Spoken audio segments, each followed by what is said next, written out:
બદલાતા જતા સમયની સાથે હવે ખેતી ક્ષેત્રે પણ સૌથી મોટા પરિવર્તનો આવી રહ્યા છે. આજનો ખેડૂત પરંપરાગત ખેતી પદ્ધતિને તિલાંજલિ આપી અને હવે આધુનિકતા તરફ વળ્યો છે અને સારી એવી કમાણી કરતા થયા છે. જેમનું જાગતું ઉદાહરણ છે જામનગર જિલ્લાના જોડિયાર તાલુકાનો ખેડૂત.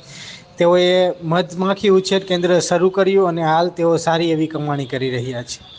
એક બુક વાંચ્યા બાદ તેમે પિતા પુત્ર એ મધમાખી ઉછેર કેન્દ્ર શરૂ કરવાનો નિર્ણય કર્યો અને આજે તેઓ 14 વર્ષ અગાઉ તેઓ 50 પેટી મધની શરૂઆત કરી હતી અને જે આજે 2000 પેટી સુધીની સફળતા એ મેળવી છે.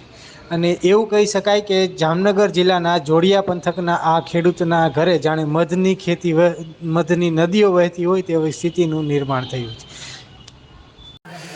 જોડિયા તાલુકાના વિસ્તારમાંથી અમે આ મધમાખી ઉછેર કેન્દ્ર ચલાવીએ છીએ.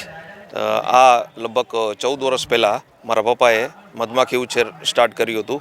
એ આલ્બર્ટ આઇન્સ્ટાઈનની એક બુકમાંથી એક વિચાર જોયો હતો અને એની બુકમાં લખેલું હતું કે જે દિવસે પૃથ્વી ઉપર મધમાખીનો નાશ થશે એ દિવસે એના આગલા 4 વર્ષમાં જીવસૃષ્ટિનો ખતમ થઈ જશે.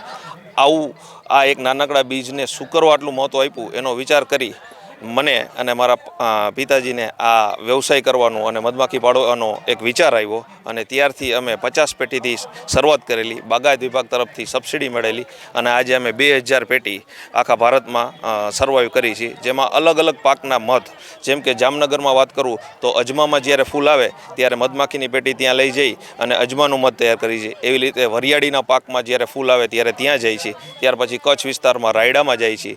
જમ્મુ કાશ્મીર વિસ્તારમાં કેસરમાં પણ લગાડી છે અને લીચીનું મધ માટે બિહાર જાય છે અને તુલસી માટે ઝારખંડ. આમ અલગ અલગ રાજ્યના જ્યારે એમાં ફૂલ આવતા હોય ત્યારે મધમાખીને ત્યાં લઈ જઈ અને સંપૂર્ણ કુદરતી અને નેચરલ રીતે આ મધ તૈયાર કરી છે.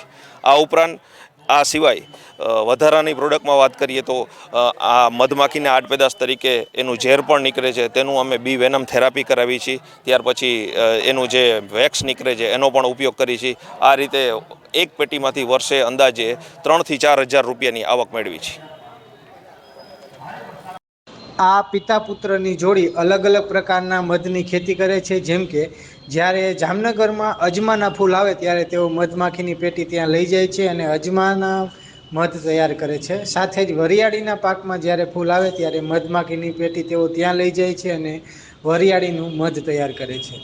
આમ માત્ર જામનગર જ નહીં પરંતુ કચ્છ અને અલગ અલગ વિસ્તારોમાં પણ તેઓ જાય છે અને ઓર્ગેનિક રીતે એક પણ કેમિકલનો ઉપયોગ કર્યા વગર તેઓ ઓર્ગેનિક પદ્ધતિથી મધનું ઉત્પાદન કરે છે અને હાલ તેઓ સારી એવી સફળતા હાંસલ કરી છે.